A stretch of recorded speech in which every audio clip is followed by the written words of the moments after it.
I've talked extensively on sugar causing weight gain and destroying the kidneys, the heart, the eyes, the nervous system. But I haven't really emphasized the magnitude of what sugar can do to your brain, especially the cognitive connection to the brain. And when I mean cognitive, I'm talking about your ability to put attention on something, to focus in and concentrate. See, when you put your attention on something for a period of time, you're actually ignoring a lot of extra data and distractions that are around you. You have to zone in on one thing, and that requires a good amount of cognitive power. In fact, your ability to hold your attention on something and get something done is really your personal power. And when you lose that and you're so distracted, they call that attention deficit disorder, right? They kind of made up and labeled this condition, which they say is a dopamine deficiency, but there's no proof. That's just a theory. They also say that there's no cure. There's just therapy and there's just medication. I would love to find one person who's ever been cured with therapy for ADD. And I'd like to also find one person that's ever been cured using medications. And I'm talking about actually coming off the medication, I'm talking about Ritalin, correcting the problem. It doesn't, because they definitely don't talk about a cure. They say there's no cure, but there's just management. You're managing these symptoms. Now, when we talk about the influence of sugar on the parts of the brain, especially the frontal lobe and the hippocampus, which is involved in memory, learning, and things like that, we do know that there's a very temporary spike in dopamine, okay, which is your pleasure center. It affects your mood, your behavior. It makes you feel better, right? It makes you feel happier, at least for a minute, right? Until the receptors for dopamine start downgrading, okay? So now it takes more and more sugar to create the same effect. But here's the big problem with sugar on the brain. It alters the inhibitory parts of the brain. So now we have less control over our own brains. We have less control over filtering this extra data that's coming in on us 24/7, and we cannot put our attention on anything for a period of time. So we lose focus. There's actually atrophy of the brain going on over a period of time. There's specifically the frontal lobe as well as the hippocampus, and it ages the brain. So it makes your brain older and it reduces blood flow to the brain. And what's really just bizarre to me is that when you look up attention deficit disorder, they talk about hereditary, they talk about environmental factors, but they don't ever even mention the word sugar as a direct association or a cause. And let me just first talk about the symptoms, how they describe ADD, okay? Not able to pay attention to detail, errors due to negligence, okay? Difficulty in focusing attention, problem with listening, problem with finishing tasks, problem organizing. I mean, what if they just never been taught on how to organize something, right? I mean, it's not something that always comes naturally to people. Next one is avoiding activities that require sustained attention. Problem in placing objects back where they belong. I think that's probably just genetic because I have a hard time putting things back where they should be. Gets distracted easily and forgetting tasks.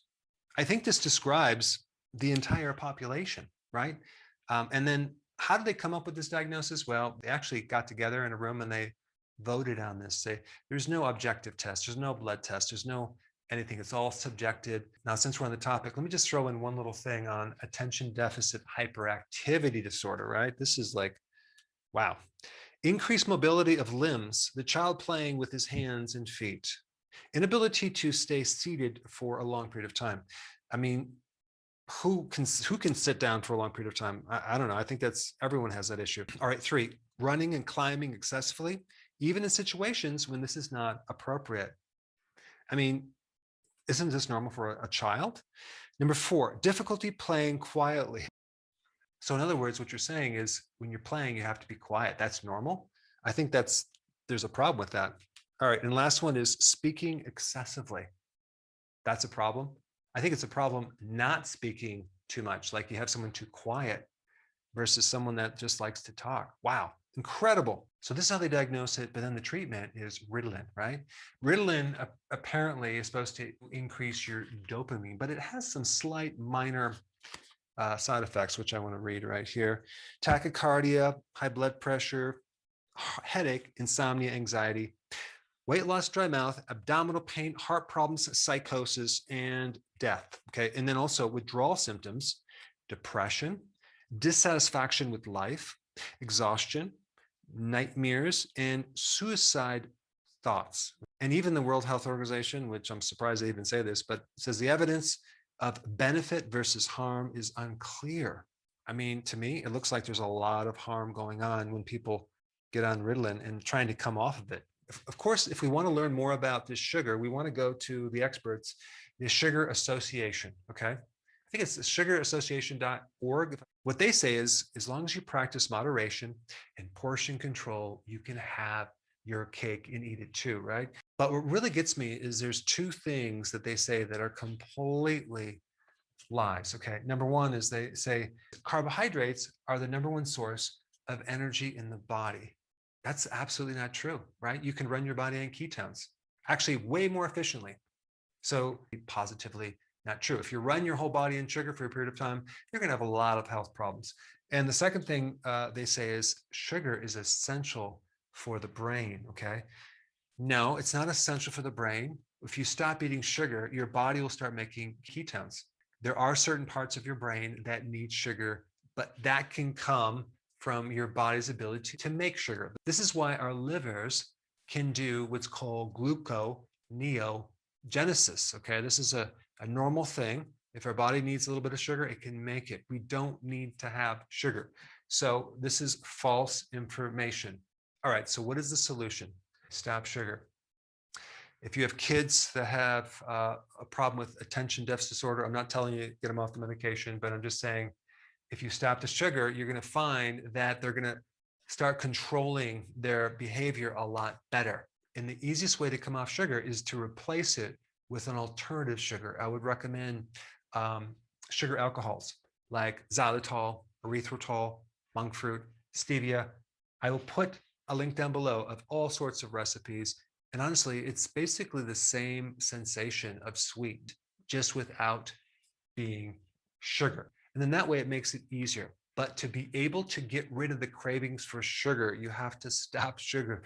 You can't just get rid of the cravings without stopping sugar for a period of time. And I'm only talking about 1 to 2, maybe 3 days. Okay. And you got to bring your carbs down below 20 grams per day. And that's going to really help your appetite and reduce your cravings. And I think until you do that, you're really not going to know that it's doable. It's like, wow, your cravings will go away within 3 days. And then it's going to be so much easier. Okay. Number 2, start taking B1. Get a natural source or nutritional yeast, because B1 directly helps the nervous energy that both kids and adults have. It helps the brain focus as well as replace the major deficiency that has occurred because of all the sugar. So anytime you consume sugar, you also at the same time better be taking a lot of B1, or else you go in the negative. And the symptom of B1 with the brain is a lot of cognitive problems, memory loss, inability to learn, nervous energy, can't focus on anything, restless leg syndrome, insomnia, and even nightmares, believe it or not. Okay, and the third thing is to fix your brain. Okay, it's fasting, and you'd fast 18 hours with a 6-hour eating window. You're going to find if you do this for at least a week, your cognitive function is going to go way up. A lot of you watching have already done this. So please put your comments down below so those people who have not done this can see the massive, amazing successes that fasting can do for your focus, your concentration, and your attention.